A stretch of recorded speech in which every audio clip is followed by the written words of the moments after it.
Kan Nasem mo se zo so si kin zo ka tao tu in quan in hong chi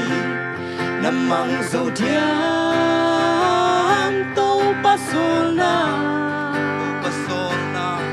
sina hen kol bu thua ka sung nek lai asam te aswa tan na hak tak le hang takin sem veni kan Nasem mo se zo so si kin zo ka tao tu in quan in hong chi namang zo diam tau pasona sina hen kol bul thua ka sung nek lai asam te aswa tang na hak tak le hang takin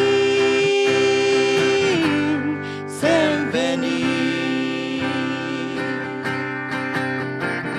sina hen kol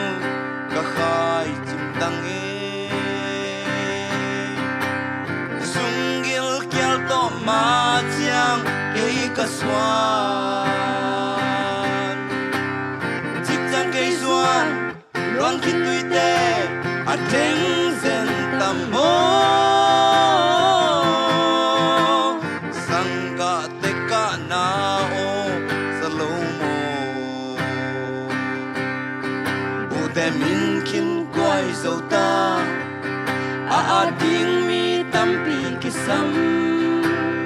ban sang pe pan o ka thong ki ko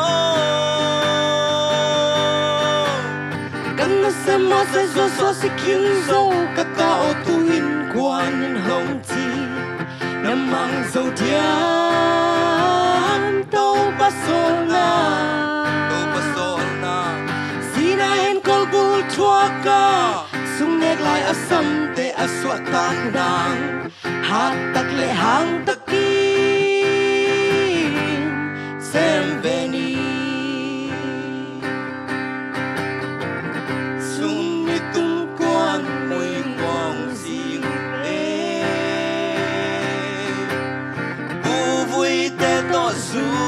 vang yêu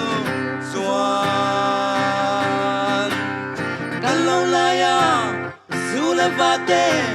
a hong ring mi kisam sangam onang quan lo ding mo bu te min kin quay dâu ta a ding mi tam pi kisam ban sang pe pan o ka trong ki ko kan Nasem mo se zo so si kin zo ka tao tu in quan in hong chi namang zo diam tau pasona sina hen kol bul thua ka sung nek lai asam te aswa tak nang hat tak le hang takin sem veni kan Nasem mo se zo so si kin zo ka tao tu in quan in hong chi namang zo diam tau pasona sina hen kol bul thua ka sung nek lai asam te aswa tak nang hat tak le hang takin